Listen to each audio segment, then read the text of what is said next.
And so I get the privilege of introducing Robert Stiles.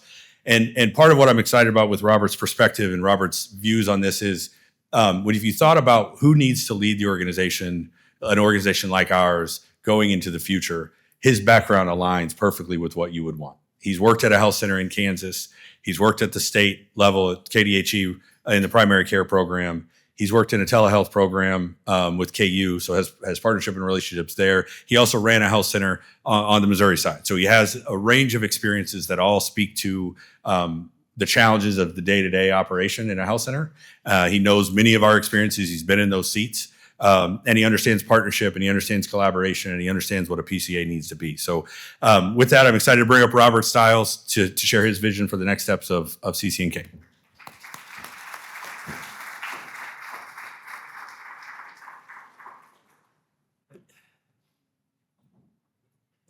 Well, I should have had Patrick just do the whole thing because he says such nice things. So I really appreciate the opportunity to be here. So we'll go through the slides and figure out where we're at. So yeah, the first thing I want to say is I really appreciate everyone being here today. I appreciate how welcoming all of our members have been. Kind of been in a process which I hoped to get done to visit all the clinics that are members and that receive state funding. Still have a few to go, but we're getting there. And the other thing is that's not a one-time thing. One of the things I think is incredibly important is that we really be in our clinics, that we really understand our clinics, that we understand everyone's unique situation, because that's very important. Because we can't bring people together, we can't help people understand who knows what and where they can get the assistance they need if we don't understand them and know them well. The other thing I want to say is this is the honor of a lifetime to be the CEO of CCNK. It is a dream job. I get told that by a lot of people, and I agree. CCNK has such a stellar reputation. Our clinics have such a stellar reputation. We are what makes up healthcare in the state of Kansas. And I also want to thank the staff who, as Patrick mentioned, kind of went through a lot and, kind of had instability and then had to welcome a new leader who many of them didn't know. It's been a really weird situation. I was in Kansas starting in 2001 at KDHE. So any clinic staff member who was around still in 2015, I likely know. And if you came after 2015, I likely don't, but I'm really been enjoying getting to know you. So when we first started talking about the conference, I told the team that I thought it was really important that I have an opportunity. I didn't ask for the opening session, but glad to have it to get things going. Because I thought it was really important that you get to know me, right? You're my boss. Sorry, I guess I'm somebody's boss, but not any of you. So why do we come together once a year? Why is an annual conference so important? There was a period where we had low attendance and we really considered, do we need an annual conference? I think we do. I think we need every opportunity we can to come together and decide what's important. So that's the first thing is, we're here today. All of you are Community Care Network of Kansas. One of the things I say a lot is this is a membership association, right? We are nothing but our members. So it's our organization. And we need to understand to meet our needs, to meet your needs, to meet the needs of the state, what you have to say and what's important. So we also need to meet in person. We saw it with COVID. We know just because of ease and flexibility, we're going more and more and more to virtual meetings. But it is very important. And someone just yesterday told me that the most valuable thing that they get from this conference is seeing each other. And, I was doing my master's in public health, and I looked at a program that had been funded by foundations and was run by the state that brought people together from public health education that work in public health. And I felt bad because I think there was a lot of disappointment because I found in my sort of analysis of what people said was valuable about that program, that they got to know people from across the state, and that was very valuable. That was the most valuable thing. And I think there were a lot of people who were like, no, they need to learn public health. But knowing who you can reach out to, knowing who you can turn to, knowing who you can talk to is the most valuable thing. Knowing each other is the most valuable thing. So I would love for people to come away from this conference and saying that the best thing they got was being able to see each other, getting to know people, getting to talk to people who may have answers for problems that they're having. And then we leave here because better able to impact, hopefully, the content. We had an amazing session on AI yesterday. So much for me that I learned from that. And it's important that we come together and we start working on those issues or things that are new and engaging that are coming about because they're crucial. That we learn the new stuff, that we figure out the new stuff, that we learn from each other, and that we learn from the experts. But the other big reason why we're here today is there is a lot of change, and we have got to be ready for it. We've got to think through it. We've got to talk about it. We've got to, unfortunately, embrace it maybe. Not always, unfortunately, but some of the things we just have to accept. This is the reality. So we've got to learn and respond to change and collectively think about that. So starting out, really thinking about what is CCNK, because one of the things when I talk to other primary care associations that's so odd about us, and I can tell you historically why we're odd, is we are not just FQHCs, right? We're not. We serve lots of clinics. I'll tell you that when I left the state in 2015, the majority of clinics in CCNK were not FQHCs still. Now, about 2/3 to 3/4 of the members are FQHCs. But we're a lot of different things. And I think one thing that's sometimes misunderstood when people come into the state or they begin to work in the state is why are we so different? So we are the federally funded primary care association for the state of Kansas. In addition, we are a state-funded organization. We receive almost $1 million in state funding to include every healthcare provider who provides care to their communities. So we have members who are not FQHCs, long-standing members like Wallace Greeley, way out in Western Kansas, Northwest Smiles, way out in Western Kansas, Community Care Ministry in Wamego, some of the longest standing clinics that have done the most in their communities to change and impact their communities are members, and I'm glad to have them as members. But then we also, because of receiving the state funding, also support everyone who receives state of Kansas funding, whether they're a member or not, right? We get $1 million from the legislature, which is part of the funding that goes to the clinics, the community-based primary care clinic funding, the capital improvement grant funding. So we do also have to provide support and technical assistance to help every clinic and to advocate for every clinic who gets state funding when it comes to our advocacy work. So all of our member clinics provide primary medical, dental, behavioral health, substance use, and enabling services. You guys know this, you do it, regardless of ability to pay and use a sliding scale. That's the thing we have in common. And the most important thing we have in common is that every one of our clinics, every clinic that gets state funding, every clinic that's an FQHC, every other clinic that has a sliding scale and serves people whether they can pay for it or not, are deeply rooted to their local communities, and they were created in local partnerships. I was on the elevator one day with one of our staff. It was really interesting because she said, "I love how you know the history." Well, I was the history. I mean, I can sit here and tell you when many of your clinics, if you have state funding, when you got it, and often it was because I gave it to you. I did not give it to you, but I was the person at the state responsible for you receiving it. So I know where many of you came from. I know, it was often a local volunteer-led effort that just kept growing and developing because it was never enough, because the need was always more than the services that were available. So when we talk about our state and federal roles, PCAs, we're state and regional and nonprofit organizations. We're a statewide organization that works with health centers, FQHCs and FQHC lookalikes, to help them best meet the needs of their communities. So we do things like help you and do what we can to help you increase access to primary care, fast track. These are the federal requirements, right? If you want to know if we're in compliance with the federal requirement, if we are helping you increase access to primary care, fast tracking value-based care delivery, fostering the workforce, enhancing emergency preparedness and response, and advancing clinical quality and performance, then we're meeting our federal expectations. But as I mentioned, CCNK also has a state role, and we also have funding to support the 30 state-funded community-based primary care clinics. So yes, 19 of those are FQHCs, 2 are FQHC lookalikes, and 8 are community-based clinics that serve everyone in their communities. So we advocate in different ways and at different levels for all of these clinics, and we work alongside you. That's the thing is, CCNK is nothing if not you. We are you. That's all we are. We have a staff, but our staff exists to meet those needs that you can't meet on your own. And you're going to hear that a lot today. So why are we here today? When we think about what brings us together, why are we CCNK as an organization? We have a vision, and the part of it that's really important to me is that it's all Kansans. We don't believe we're done until every Kansan has their ideal health. But I also think it's really important, and sometimes we don't focus on that. We focus on the healthcare, we focus on the patient, and those are incredibly important things.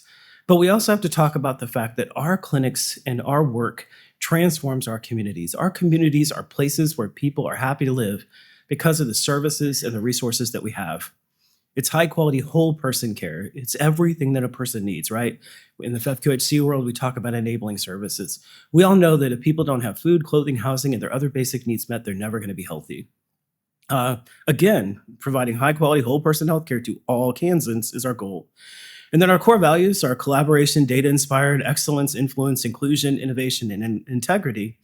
But our 4 strategic pillars, and we're going to return to this near the end, for the success of this work is we believe we have to have our network connected, people excellence, access to whole person care, and impact. Many of you have heard these before, but I think it's important and we need to talk about, are these the things that bring us together and that make us who we should be? So we want to make broad and lasting change. We know that for many of the issues we face, we both help the patient in front of us meet their basic needs today, but we have to help people have their needs met long-term. We have to make Kansas a place where everybody has their healthcare needs met and their basic needs met as well. So we talk about the quadruple aim, and we talk about large-scale systems change, and that's one of the things that I think brings us together, because that's one of the things we can't do on our own. None of us in our own clinics, in our own communities, can talk about what the system should look like overall. And so we do that through partnerships. We have amazing partners, whether it's the foundations, whether it's other healthcare associations, people in the community. These are important people, and that we want to influence people and we want to have results. If we don't have results, if CCNK doesn't produce the results that you need to serve your clinic, to make your clinic successful, to make your community successful, then we're not doing our job. So here's our history, right? Next year, we will be 35 years old. 1991 is when we were first funded, but those of you, and almost all of you, received state funding, know that going back to 1989, there was $1.5 million. It is now over $16 million. So good job. You guys have shown what a valuable resource you are in the state, and the legislature has thought that was just as important. I do want to say that I am the 6th CEO. So that's pretty good. 35 years and 6 CEOs means there's a long longevity. And then this is our member map. The only thing different on this is it does add where the state-funded clinics are that are not members. Those are the blue boxes. So, okay, those are the basics, right? These are our mission, vision, and values that I'm sure you hopefully participated in and gave feedback on as we developed them. But the thing that's key to me, and I've said it already, is we are a partnership of local clinics and similar organizations that are united by a shared mission, vision, and values, right? So what is this partnership about? Our members, right, all of you, meet the needs of your patients and communities the best you can in your local community. But we exist to support you in addressing the challenges that take collective effort that we've got to do together because it's too big to do on our own. So this leads, hopefully, to a healthy Kansans that live in thriving, economically strong communities, and altogether creates a healthy, successful Kansas. One of the things that we can't do on our own is have a statewide system that makes things better for everyone. So why have we decided to partner? Because first of all, we can't do it alone. If we don't do it, we can only work in our local community, and we also need the resources that we may not have in our local community to help us be able to do that. We also have to focus on that whole person, and that involves engaging the community, and involves engaging partners from throughout the state and the national level. And also, it's really important that when we bring people together, people tend to be engaged with each other, and then we can accomplish together what we can't do on our own, right? So we have to have buy-in at every level. The individual, if your patients don't have buy-in in the care that you're providing and the services that they're receiving, then their health's not going to improve. So we have to focus on the community, and we have to focus on the state and actually the nation as a whole. So when we talk about our partnership, so there's some good gigs if you can get them. And one of the ones that I got a few years ago was the National Health Association, for some reason, decided that I knew something about partnership. So they gave me $5,000 as an honorarium to present this national presentation on partnership. Well, the first thing I did was I was like, let me go ask, I've got some time and I feel like I need to deliver something for this money. So I just started going to people, many of them, people like Chris Grund and people with foundations and just different people over time in my work that had partnered with me on some project. And I started asking them, what was important about our partnership? What's important about your partnership? So I tried to go to people, and what they really came back with were 5 things. That you have to have trust. If you don't trust in each other, I always tell people when they're talking about writing grants and they want to bring in a partner on a grant, or they want to work with another organization, or they did bring another organization in and things didn't go well. Like, I always tell people, don't partner when the money is, when you're writing for the money. You need to have that partnership long before you decide to do any type of application or grant or anything else together. So trust and respect and equality. You have to be prepared, right? You have to know what's going on. Part of our work is to know what's happening in your communities, to understand your clinics and your needs. We have to collaborate, we have to communicate, and we have to make sure that we have the same values and goals. No partnership ever works if you're trying to go different places, because you won't go together. So then why do we have an association? Why does Community Care Network exist? Because we can't do it on our own. So we can together ensure access for all through a seamless, comprehensive network that serves all Kansans. Sorry, just making sure they were advancing, because they didn't yesterday. And I was like, these guys are staring at me. What if they didn't even see what I'm saying? Anyway, and then involving others to engaging others, right? We have to build partnerships with each other. That includes partnerships with the state and federal government, because that allows us together to meet our collective needs. So this is kind of the idea, right? I kept putting a pyramid up here with CCNK as kind of the point of the pyramid, not because it's the most important part, but because what is the most important part is that base of people who receive healthcare. So CCNK exists as a collaborative integrated partnership to achieve any goal that we need to do, requiring collective effort that we can't do on our own. And then our FQHCs and other community-based providers meet individual community needs through providing accessible, coordinated care. And that all together, all of us together, creates healthy, thriving Kansas living in strong, resilient communities. So CCNK doesn't exist apart from our clinics. CCNK is as valuable as our clinics because our clinics don't exist to exist on their own, right? No clinic exists just to be a clinic. You exist because people in your community need healthcare, and you're the way to receive that healthcare. And the thing I would say about our members is, there are lots of ways, and there are lots of people who provide healthcare, and that's important. We need everyone. We need hospitals, we need CCBHCs, we need so many different types of healthcare providers. But we're the central part that steps in and takes care of what's needed when there's no one in the community, no one in that field to do it. So some clinics do tons of dental, some clinics do tons of mental health. So, you should do what your community needs, because that's what you exist for. And we should do whatever you need so that we can make sure your community has what it needs to be served.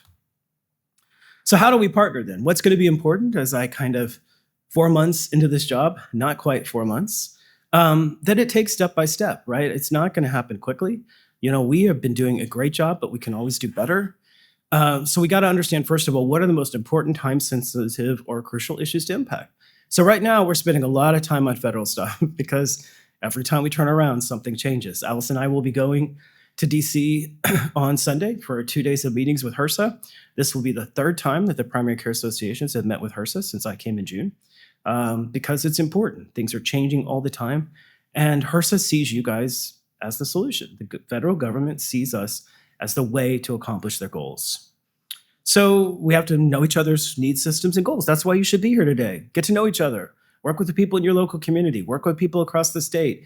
Hear about things that others are doing that they may be able to help you with. We do have to agree on our values, right? So, and I think it's really important, especially in this environment, that we have to get beyond traditional thinking and approaches. We have to start beginning to continue to work on how do we make sure that everyone is served? How do we deal with the limited resources, with the new expectations, and still make sure that our community is changed for the better? And then we have to really understand each other, because if not, we're not going to trust each other. We're not going to respect each other. And one of the ways we do that is we have to talk to each other. So together we need to talk about, and I need to hear from you, what are those priorities that require collective action of all of us that CCNK should lead, so that we ensure that all Kansas have access to the comprehensive, high-quality healthcare they deserve. And then we also have to be honest. We have to acknowledge our mistakes, and we have to be accountable. CCNK is accountable to our members, just like you are accountable to the patients that you provide care to. So talking about CCNK, right now, these are the main things we do. State and federal policy and advocacy, especially when it comes to the state community-based primary care clinic program. That's an important thing that we advocate for and that we partner with the state and the legislature on. Providing training, technical assistance, and member communication, helping you know what you need to know, including know what's happening at the federal level, helping you understand and stay compliant with health center requirements. On the financial side, helping with revenue cycle management. Just heard a long conversation about revenue cycle management at my breakfast table and how to better do that, because if you're not bringing in money from billing, you're not going to survive because grants don't make it. Value-based care, you saw that the PCAs are expected, and we're expected to move into a value-based care environment. That includes the creation of the Kansas Care Network, which is a clinically integrated network, group purchasing and things like that help you get those items that you need at costs you can afford, helping with the workforce development and pipeline. Many of you know one of the changes that's happened is that we have had workforce recruitment, but that's a really hard job, and it requires a lot of work and a lot of expertise. So unfortunately, Chessa has left the organization to go to the Texas PCA. So that's their gain because she's amazing. But we're going to really focus on those things that we can do well, and creating that workforce pipeline, partnering with the colleges and training programs, and really focusing on that work. And then quality and risk management. And of course, we have this amazing health center controlled network, universally seen nationally as one of the best health center controlled networks. Terry is asked to help others because we're so good at that on quality and risk management. But when I think about this list of things, the questions I have about that is this really reflecting all the diversity of needs? And we need to hear, are there other things we should be doing? Are there things on that page we shouldn't be doing? Are these the things that unite us? Does this help us collaborate? Is it what we should be collaborating on? Are these things that the clinics can't accomplish on their own? What opportunities or gaps are still not there when we talk about that as what the main things are that CCNK focuses on? Does this really lead us to innovation to improve health outcomes and ensure all Kansans have access to what they need? Is this the core, right? In times of limited funding, with a lot to be done, is this the core of what we should be doing? Are these the most essential things? Is this the best use of our limited resources? Does it make us better able to meet the needs of our patients and the state as a whole? And then one of the things that I think we really have to, I think sometimes it helps us as we think about what should CCNK be, what all of you think CCNK should be. What is the clear problem statement? Like, what do we exist to solve? We have to think about that. And I'm not saying we haven't thought about it, but I think if we ponder this, if we think about what is that thing that is the core problem or issue that CCNKs exist to work, then we're going to really understand what we should focus on to drive innovation and to meet our common challenges. So SOAR, I like SOAR because everything's positive. I don't like some of the other models, right? So let's look at your strengths, your opportunities, your aspirations, and your results. But I kind of do it in different order. So when I think about our aspirations, I want to understand, how do we collectively ensure that all Kansans are healthy and every community is successful and thriving? I always want to start with the aspiration. Right? I'm a big believer in vision statements, but I'm a big believer in vision statements that you really believe you're going to achieve. I don't like when you say it's, up in the sky, right? Like the vision statement that we'll never achieve, but we want to achieve, then you don't really believe you can. And I believe we can. So we talk about the results of our work. Are we effectively meeting the needs of our members and helping them achieve the objectives they can't do on their own? What are the unique strengths of each clinic, and how are we stronger collectively? And then when we think about our opportunities, what will strengthen member clinics and enhance their ability to meet community needs? As part of a seamless network. We need a seamless network. We're all in this together. The reason why I put that slide up with all the clinics, including those that are state funded that are not members, is because every single one of them is part of the healthcare system that makes sure every Kansan who doesn't have access to healthcare they need has it. That every Kansan who doesn't have what they need to live strong, healthy, successful lives has it. We all are in this together. So coming back to our 4 strategic pillars for success, network connectedness, right? That means that we're working together to accomplish those things we can't on our own. I know this is repetitive, but these things are what's important to me. And if they're not important to you, then I need to hear it so we can work on this and really think through what we want to do. People excellence. If we're not understanding all the expertise that our members have and we're not helping people share with each other, like if you're struggling with this, somebody else who may know that can help you, right?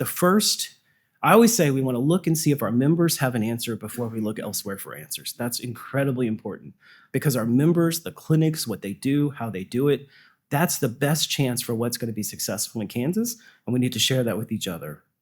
So how do we improve access for Kansans while positioning the state for long-term opportunities, right? How do we make Kansas a healthier, more successful place? And how do we make sure that we have a seamless statewide network that meets the comprehensive health needs of all Kansans while strengthening our coordination and collaboration? How do we have thriving communities? Because that's the goal, right? That's essential. It's not just healthcare. It's how do we make everybody live the life they deserve to live and have the resources they deserve to have. So how do we get there, right? We have to identify our needs and opportunities that we can only accomplish together. So each of you is responsible for your organization's success, but then that means we need to hear from you. What do we collectively identify? What do you need us to be doing together where success requires collaboration? We have to understand every clinic and every community's strengths, priorities, and needs, and we have to make connections.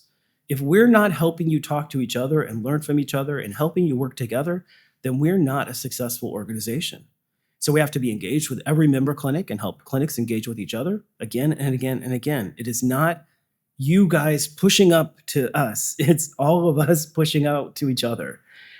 We should be providing training, mentoring, and knowledge based on what works in Kansas.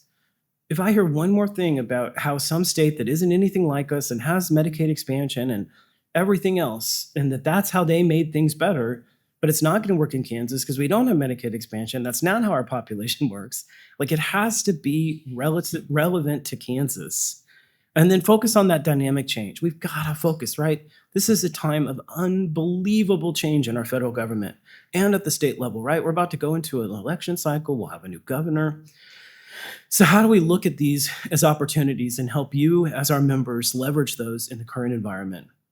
So that includes facilitating strong connections with local, state, and national legislators and officials, and showing and reminding them that you guys are the key resource to advance their priorities. We're the answer. We're the answer. Like, for so much, we figure out the answer because we struggle with the problems until we figure them out. So we want to share those answers, and we want to help people understand that we are the answer. So we also help our CCNK itself and our individual members. We got to partner across the healthcare spectrum. We got to know our hospital. We got to know everyone else in the healthcare community. But we also have to know other people that impact the needs of our patients. How do we work with our local community action program or our universities, our training programs? All of these are important to getting our communities healthy and successful. So we identify our shared priorities, and we help you facilitate new relationships where you can have impacts beyond healthcare. And then we focus on areas requiring collaborative success, right? And you tell us what to do. So we want to make sure that our efforts target opportunities that help us be an integrated network. We are an integrated, we know each other, but we have to really understand, and we also have to look at our state and understand those parts of our state that are still not being served. And we've got to figure out how to serve them and meet their needs. Because we want to see every Kansan with local access to a member clinic. We want to see all Kansans healthy, and we want to see our communities in our state thriving. We all believe in that. I know we believe in that. So when we think about this, we do have to think that there are things missing. I know you're going to tell me, and I want to hear from you. What's missing? Who else should be at the table? What else is needed? Because those are the things then that we need to work on as an organization to help, to work on. That's what we exist for. So kind of going back to us, talking about all that and really thinking about us and all of the clinics and what we accomplished together, I have to tell you, we're amazing, right? And I don't think we sometimes think about that enough, and we don't think about the breadth of how we're amazing. But we are the backbone of primary care, and we are vital to healthy, thriving communities. We have to exist. If we don't exist, Kansans aren't happier and healthier and successful. So some of the things we do, and these are just things off the top of my head, right? We close gaps to ensure that everyone has access to the healthcare they need. We build healthy, thriving families. We ensure everyone knows they matter and that they deserve healthy, successful lives. Every one of your clinics came about because people in your community saw people who didn't have their healthcare needs met and said, we need to do that. We know that. We know that everyone deserves healthcare. Everyone deserves to have access to what they need to live healthy, successful lives. We help people access insurance and essential services, right? When we talk about keeping people on Medicaid, when we talk about the changes to Medicaid, the changes to the health insurance exchanges, the changes to Medicare, we know that's going to be on us, right? Because our patients are going to struggle and they're going to need it. And we have to add that. And so we need to say, hey, if you want to we need to tell Governor Kelly with the changes that are happening in Medicaid, if you really want to keep people on Medicaid, if you want to deal with some of the impacts of some of the changes that are happening to Medicaid, you need us and you need to support us and you need to believe in us because we're in your local communities and we will keep people on Medicaid. We will do the work, but we have to have the resources. We drive economic growth and we don't talk about that enough. We employ all these people. We're the reasons our communities even exist. One of the things that I always say, right, I come out of rural healthcare.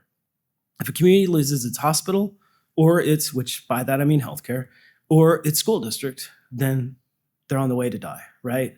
We have to have education, but we have to have access to healthcare resources. But we're also partners in what make our communities thrive and grow. So we do drive economic growth in our communities and across the state. We're an important part of the economic success of the state. And we are a preferred employer locally and statewide. We employ a lot of people.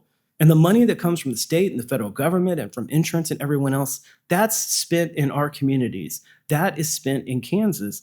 And that is making Kansas a successful, economically viable place. And there's a lot more ways to go from that. The other thing is we're essential.